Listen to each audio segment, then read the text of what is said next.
Hello guys, welcome back to the channel. Today we will learn how to disable the Metatrader 5 sounds for specific events only. So first, open your Metatrader 5 platform and go to tools. At the tools, look for options. So once you are at the options, you will need to open the events tab. And once you are at the events tab, you will have to option to enable or disable all sounds events.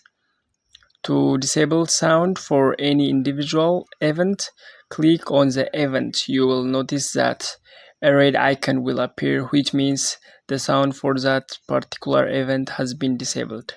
So to enable back the sound, just click on the event again and the red icon will disappear. Once you have set everything, click OK to proceed.